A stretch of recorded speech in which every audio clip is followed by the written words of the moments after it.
We are joined today by Mr. Suresh Narasimha. He is an idea stage investor into student startup. Thank you for taking out time to join us. Pleasure is mine, Poonam. There is a fear of recession looming in India in 2023. According to the latest CMI reports, the rate of unemployment is also very high. What do you think are the reasons behind that? See, there are multiple factors that's driving here, right? So there are, in fact, I myself have identified around 4 drivers for employment seen in any part of the world today. One is there is a tremendous technology and innovation shift, which is taking away jobs, technology taking away jobs, because every technology is becoming more efficient. So whether it's because of the AI or automation, robotics, or just the increased efficiency of through technology, a lot of jobs are being lost. That's one dimension. Second one, I think there is also a culture shift, or there is a change in preferences of the people who wants to work.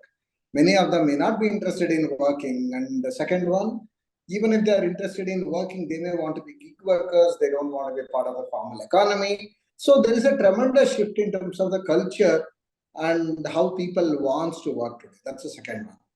Third one, of course, there is definitely a global recession. The funding has dried up, right? So there was, which is just the reflection of the things happening globally, whether it's in Russia or whether it's in generally the slowdown across the economies in the country, economies in the world. And fourth one, I think, because of the way we saw the the boom we saw, the bull run that we saw everywhere, right? Including startups, stock market, etc. I think there was irrational hiring, there was irrational expectation set, so which is getting settled down, right? So the startup funding has dried down, the markets are not favoring unless to show the profit. So enterprises and startups, the private sector is making a lot of adjustments, right? So there are multiple reasons.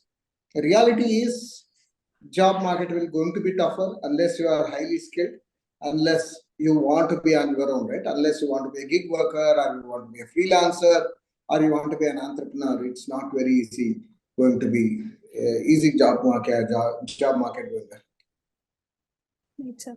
So, laying off employees, which used to be a trend of big MNCs, has also entered the startup ecosystem. Evidently, many startup companies are laying off their employees in huge numbers. What do you think are the factors behind that? See, two things. Startups that are laying off in huge numbers are no longer startups, right? Our perception is that they are startups, but they're already unicorn. There is a lot of money already. They are sitting on a lot of money. They are the people who are this one. So as I said earlier, I think there was an irrational expectations in terms of buying growth at any cost. So startups just went ahead hiring their team or increasing their capacity, right? Whether it's delivery people or whether it's software engineers or the operations people, there was an irrational hiring. There was an irrational growth, right? Which has started affecting now, right? Now that large rounds of capital is no longer there, right? So it started reflecting on this. But having said this, it's not fair on all startups because the startups that are facing problems are the startups that were focused on transactions, that were focused on marketplaces, that were focused on e-commerce and stuff like that, right? And who are past Series C, Series D funding, right? Who are raised hundreds of millions of dollars already. So they are in a very, very different challenge. But there are many startups who are still small, who are in less than pre-series A, series A. There is healthy funding there and a lot of good things happening there. And it's still, there is a huge talent crunch in the market. Till good people across the spectrum, whether it's a technology or marketing or sales or operations, content, you name any, any career path, there is still openings for people who are good. But reality is you need to be a lot more competitive in the market. Is the startup boom over? No, not at all. In fact, that's where I said if you just go and look at globally, right?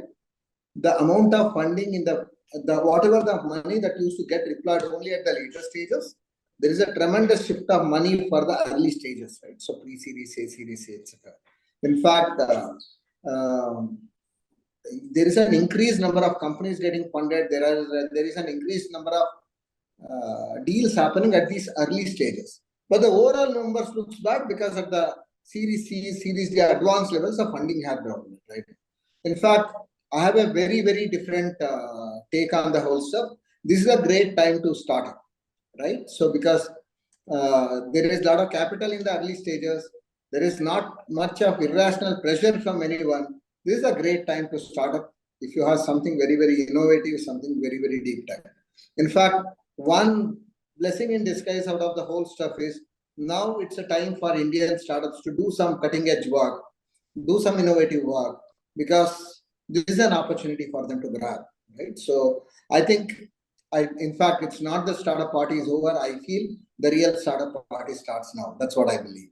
There are many startups that do not follow the right procedures when they're laying off their employees. No, there are many reasons why that happens, right? So, A, I mean, it's always wrong not to follow any process, right?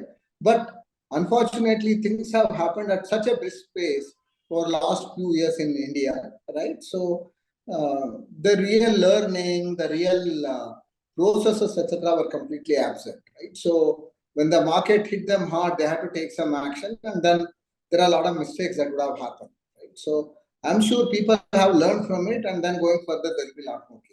And is there something that the government can do to boost the startup economy?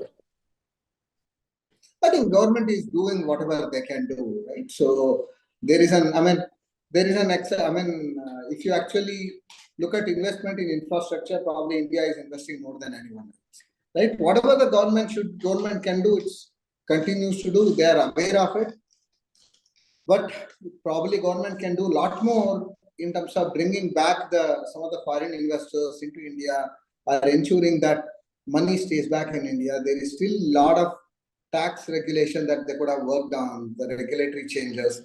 They could have rationalized a lot of taxes. They could have worked on long-term capital gain taxes for the startup investors, angels.